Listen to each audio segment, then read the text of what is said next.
Êxodo, capítulo 13. Disse o Senhor a Moisés: Consagra-me todo o primogênito, todo o que abre a madre de sua mãe entre os filhos de Israel, tanto de homens como de animais, é meu. Disse Moisés ao povo: Lembrai-vos deste mesmo dia em que saístes do Egito, da casa da servidão, pois com mão forte o Senhor vos tirou de lá. Portanto, não comereis pão levedado. Hoje, mês de Abibe, estais saindo. Quando o Senhor te houver introduzido na terra dos cananeus, e dos heteus, e dos amorreus, e dos heveus, e dos jebuseus, a qual jurou a teus pais te dar, terra que emana leite e mel, guardarás este rito neste mês. 7 dias comerás pães asmos, e ao 7º dia haverá solenidade ao Senhor. 7 dias se comerão pães asmos, e o levedado não se encontrará contigo, nem ainda fermento será encontrado em todo o teu território. Naquele mesmo dia contarás a teu filho, dizendo: É isto pelo que o Senhor me fez, quando saí do Egito. E será como sinal na tua mão, e por memorial entre teus olhos, para que a lei do Senhor esteja na tua boca, pois com mão forte o Senhor te tirou do Egito. Portanto, guardarás esta ordenança no determinado tempo, de ano em ano. Quando o Senhor te houver introduzido na terra dos cananeus, como te jurou a ti e a teus pais, quando te houver dado, apartarás para o Senhor todo o que abrir a madre e todo o primogênito dos animais que tiveres. Os machos serão do Senhor. Porém, todo o primogênito da jumenta resgatarás com cordeiro. Se não o resgatares, será desnucado. Mas todo o primogênito do homem entre teus filhos resgatarás. Quando teu filho amanhã te perguntar: Que é isso? Responder-lhe-ás: O Senhor com mão forte nos tirou da casa da servidão. Pois sucedeu que, endurecendo-se Faraó para não nos deixar sair, o Senhor matou todos os primogênitos na terra do Egito, desde o primogênito do homem até ao primogênito dos animais. Por isso, eu sacrifico ao Senhor todos os machos que abrem a madre. Porém, a todo primogênito de meus filhos eu resgato. E isto será como sinal na tua mão e por frontais entre os teus olhos, porque o Senhor com mão forte nos tirou do Egito. Tendo Faraó deixado ir o povo, Deus não o levou pelo caminho da terra dos filisteus, posto que mais perto, pois disse: para que, porventura, o povo não se arrependa, vendo a guerra, e torne ao Egito. Porém Deus fez o povo rodear pelo caminho do deserto, perto do Mar Vermelho, e, arregimentados, subiram os filhos de Israel do Egito. Também levou Moisés consigo os ossos de José, pois havia este feito os filhos de Israel jurarem solenemente, dizendo: Certamente Deus vos visitará. Daqui, pois, levai convosco os meus ossos. Tendo, pois, partido de Sucote, acamparam-se em Etã, à entrada do deserto. O Senhor ia adiante deles, durante o dia, numa coluna de nuvem, para os guiar pelo caminho, durante a noite, numa coluna de fogo, para os alumiar, a fim de que caminhassem de dia e de noite. Nunca se apartou do povo a coluna de nuvem durante o dia, nem a coluna de fogo durante a noite. Êxodo, capítulo 14. Disse o Senhor a Moisés: Fala aos filhos de Israel que retrocedam e se acampem defronte de Pi-Airote, entre Migdol e o mar, diante de Baal-Zefon. Em frente dele vos acampareis junto ao mar. Então Faraó dirá dos filhos de Israel: estão desorientados na terra, o deserto os encerrou.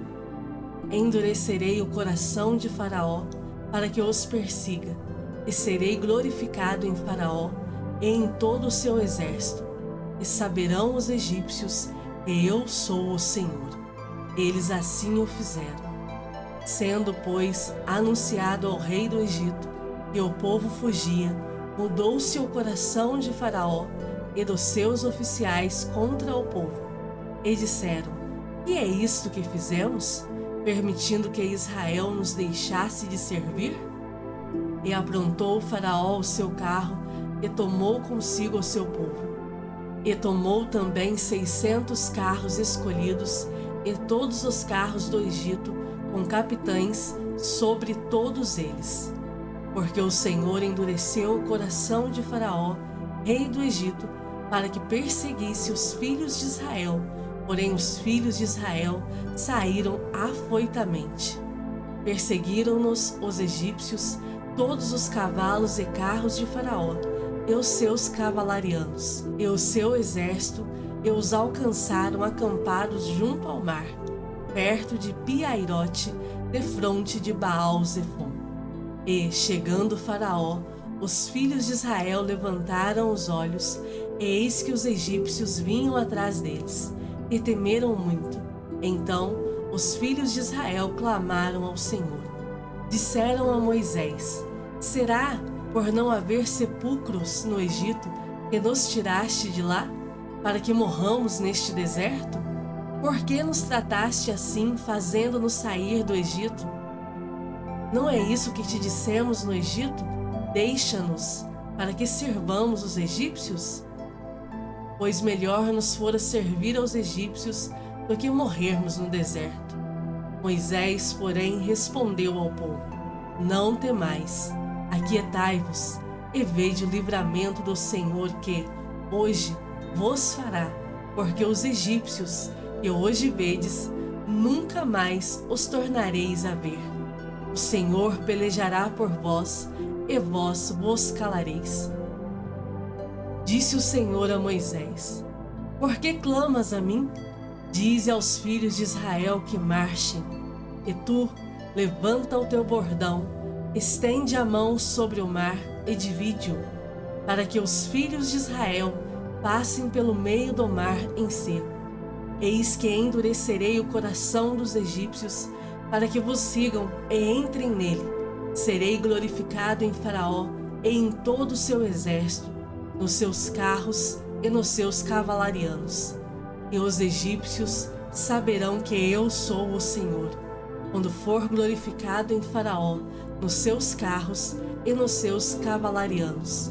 Então o anjo de Deus, que ia diante do exército de Israel, se retirou e passou para trás deles. Também a coluna de nuvem se retirou de diante deles e se pôs atrás deles. E ia entre o campo dos egípcios e o campo de Israel. A nuvem era escuridade para aqueles, e para este esclarecia a noite, de maneira que, em toda a noite, este e aqueles não puderam aproximar-se. Então Moisés estendeu a mão sobre o mar, e o Senhor, por um forte vento oriental que soprou toda aquela noite, fez retirar-se o mar, e se tornou terra seca, e as águas foram divididas. Os filhos de Israel entraram pelo meio do mar em seco, e as águas lhes foram qual muro à sua direita e à sua esquerda. Os egípcios que os perseguiam entraram atrás deles, todos os cavalos de Faraó, os seus carros e os seus cavalarianos, até ao meio do mar. Na vigília da manhã, o Senhor, na coluna de fogo e de nuvem, viu o acampamento dos egípcios e alvorotou o acampamento dos egípcios. Emperrou-lhes as rodas dos carros e fê-los andar dificultosamente. Então disseram os egípcios: fujamos da presença de Israel, porque o Senhor peleja por eles contra os egípcios. Disse o Senhor a Moisés: estende a mão sobre o mar, para que as águas se voltem sobre os egípcios, sobre os seus carros e sobre os seus cavalarianos. Então Moisés estendeu a mão sobre o mar, e o mar, ao romper da manhã, retomou a sua força. Os egípcios, ao fugirem, foram de encontro a ele, e o Senhor derribou os egípcios no meio do mar.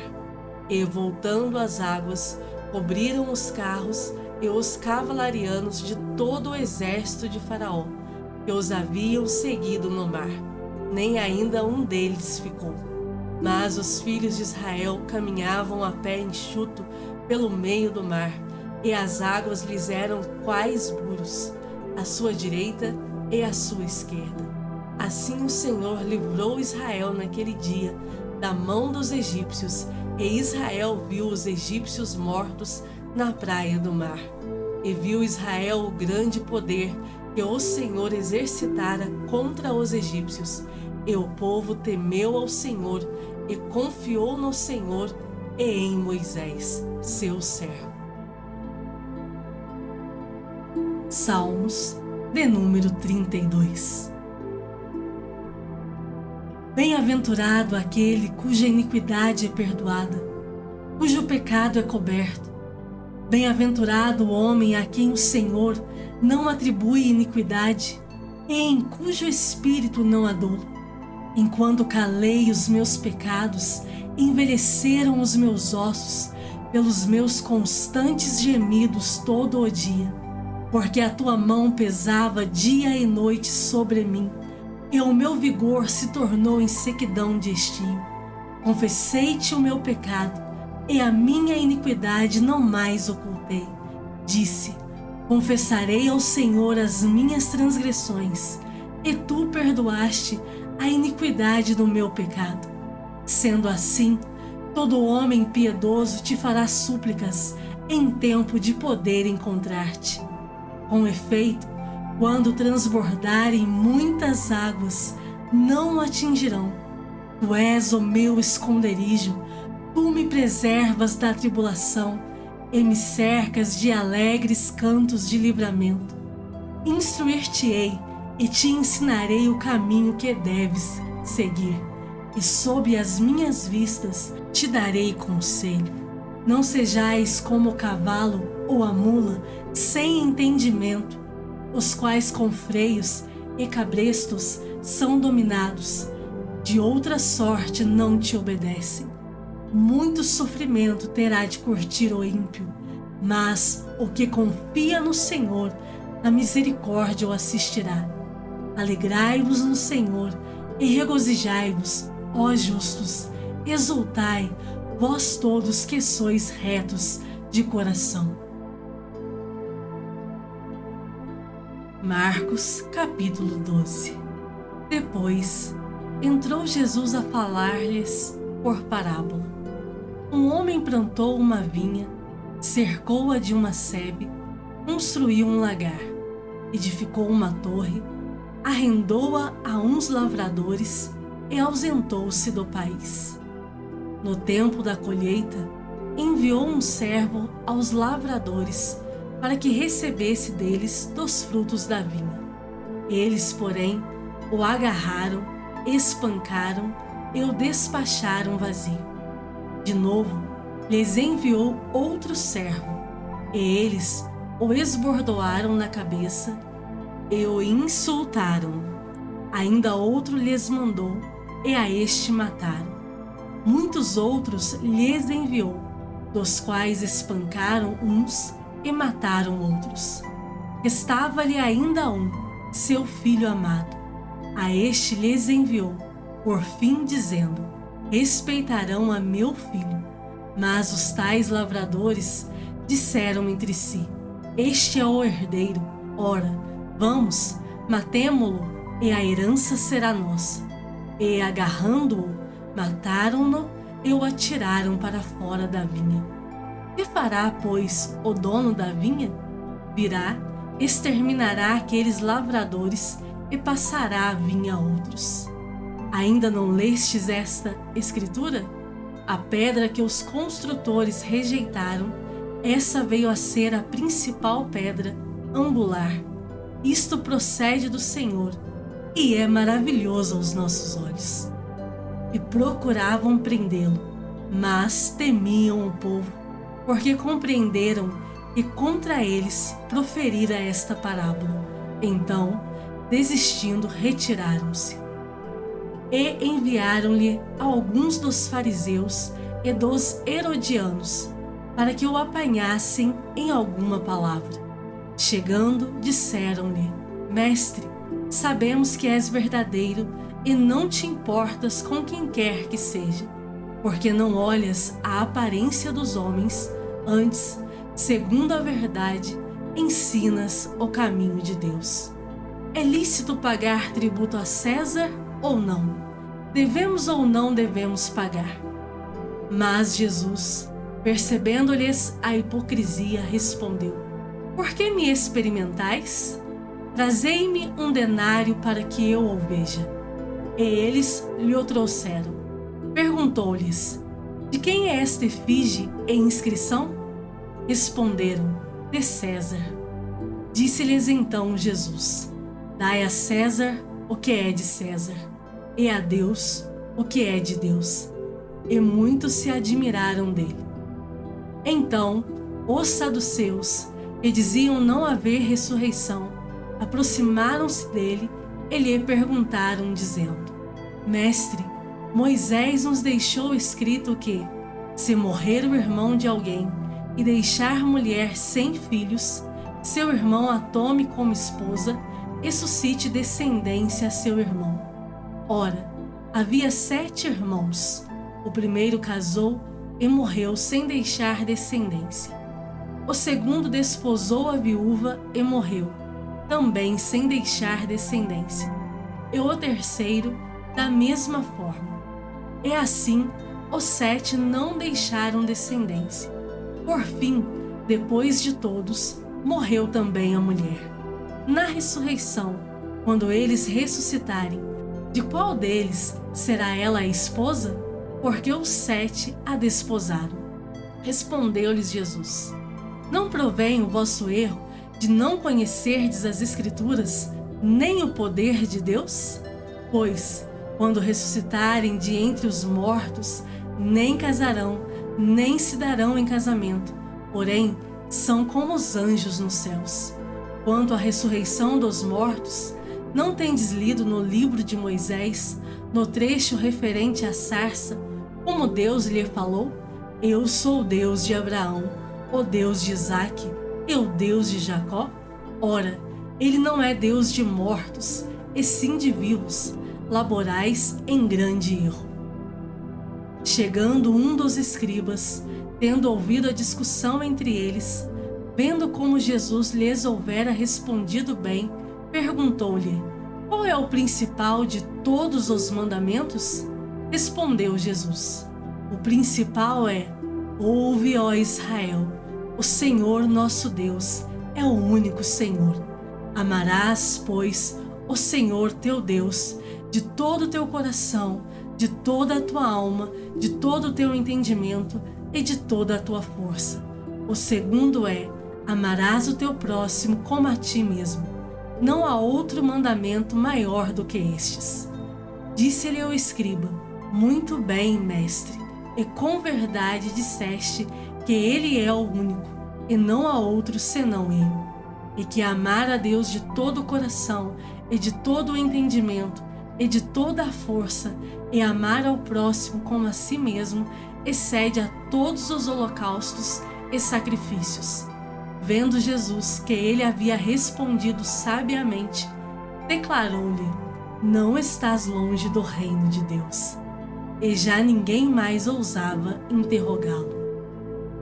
Jesus, ensinando no templo, perguntou: Como dizem os escribas que o Cristo é filho de Davi? O próprio Davi falou, pelo Espírito Santo: Disse o Senhor ao meu Senhor: Assenta-te à minha direita, até que eu ponha os teus inimigos debaixo dos teus pés. O mesmo Davi chama-lhe Senhor. Como, pois, é ele seu filho? E a grande multidão o ouvia com prazer. E ao ensinar, dizia ele: guardai-vos dos escribas, que gostam de andar com vestes talares e das saudações nas praças, e das primeiras cadeiras nas sinagogas, e dos primeiros lugares nos banquetes, os quais devoram as casas das viúvas e, para o justificar, fazem longas orações. Estes sofrerão juízo muito mais severo. Assentado diante do gasofilácio, observava Jesus como o povo lançava ali o dinheiro. Ora, muitos ricos depositavam grandes quantias. Vindo, porém, uma viúva pobre, depositou 2 pequenas moedas correspondentes a 1 quadrante.